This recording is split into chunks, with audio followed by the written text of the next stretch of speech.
inhalen.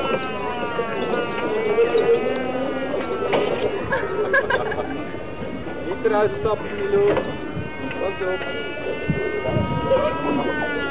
Niet botsen.